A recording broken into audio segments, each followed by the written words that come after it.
Hello friends, this video on Introduction to Phrase and Clause Part 2 is brought to you by examfear.com. No more fear from exam. आगे बढ़ते हैं और देखते हैं कि dependent और इंडिपेंडेंट क्लॉज क्या होता है, क्योंकि क्लॉज भी दो तरह के होते हैं। तो सबसे पहले बात करते हैं डिपेंडेंट क्लॉज की। तो इस पे ज़्यादा कुछ समझाने का नहीं है, क्योंकि नाम से ही पता चल गया होगा कि ये क्लॉज किसी के ऊपर डिपेंड करता होगा, तभी डिपेंडेंट है। तो dependent clauses need a subject and verb to express a complete meaning. मतलब डिपेंडेंट क्लॉज का जो अपने आप में जो मीनिंग होता है वो कंप्लीट नहीं होता है, जैसे कि फ्रेज में होता है कि मीनिंग जो है ना वो आधा अधूरा सा होता है।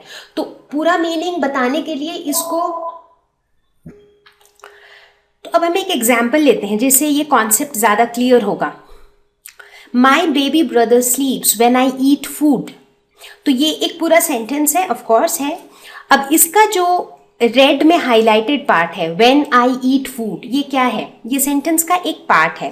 व्हेन आई ईट फूड का क्या मतलब हुआ? जब मैं खाना खाती हूँ। तो इसका एक मीनिंग भी है, यस बोल सकते हैं कि हाँ मीनिंग भी है, बट क्या इसका एक कंप्लीट मीनिंग है? अच्छा, पहली बात तो ये कि ये एक क्लॉज है। कैसे?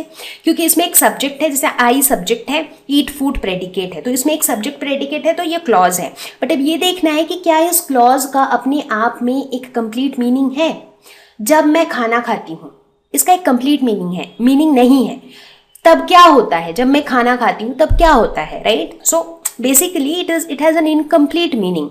तो इसका मतलब ये अपने पूरे कंप्लीट मीनिंग के लिए डिपेंडेंट है ये सब्जेक्ट वर्ब पे, दैट इज सेंटेंस के फर्स्ट हाफ पे डिपेंडेंट है। तो ये हमारा हो गया डिपेंडेंट क्लॉज। उसी तरह एक एग्जाम्पल और लेते हैं। We can not start while it rains. While it rains ये जो है ये क्लॉज है, क्योंकि इसमें सब्जेक्ट है, इट जो है वो सब्जेक्ट है, बाकी प्रेडिकेट है, तो ये क्लॉज है। लेकिन वाइल इट रेन्स जब बारिश होती है, so that is not making a complete sense, क्योंकि उसमें भी हम फिर यही पूछेंगे कि तब क्या होता है, राइट? तो इसीलिए ये भी एक डिपेंडेंट क्लॉज है। अब हम देखते हैं इंडिपेंडेंट क्लॉज। ऑब्वियसली ये वो वाले क्लॉजेस हैं जो एक्सप्रेस करते हैं एक कंप्लीट मीनिंग, वो किसी के ऊपर डिपेंडेंट नहीं है, उनका खुद में ही कंप्लीट मीनिंग है। तो एक एग्जाम्पल देखते हैं। I did not go to school because I am not feeling well. इसका जो ये वाला पार्ट है, I am not feeling well, इसका क्या मतलब है? I am not feeling well का मतलब है कि ये इस सेंटेंस का पार्ट है, but at the same time I am not feeling well जो है इसका एक कंप्लीट मीनिंग है। तो हम कह सकते हैं कि ये इंडिपेंडेंट क्लॉज है।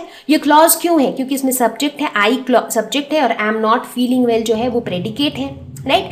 तो इस केस में ये जो पोर्शन है इस सेंटेंस का, ये हमारा इंडिपेंडेंट क्लॉज है, राइट? अब जैसे ये सेंटेंस को आप जैसे भी लिख लो, I did not go to school because I was not feeling well, right? अगर if you consider the tenses का पार्ट। सो बेसिकली इस तरह के सेंटेंसेस के पार्ट जिनके अपने आप में एक कंप्लीट मीनिंग है, जो कि क्लॉज तो है ही और अपने आप में कंप्लीट मीनिंग भी है, वो हो गया इंडिपेंडेंट क्लॉज। अब एक एग्जाम्पल और लेते हैं। She thinks that Rama has done it.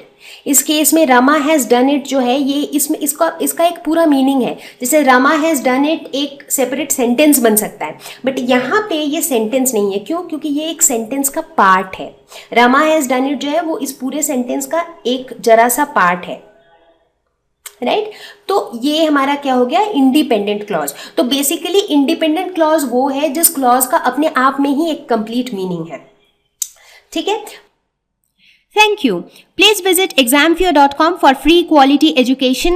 You can learn with a simple 4-step learning process wherein you can watch video lessons, you can ask your questions, you can refer notes, and you can take a free online test. We have content for class 6 to 12 on physics, chemistry, mathematics, and biology along with practical videos. So please subscribe to our channel for daily updates. Thank you.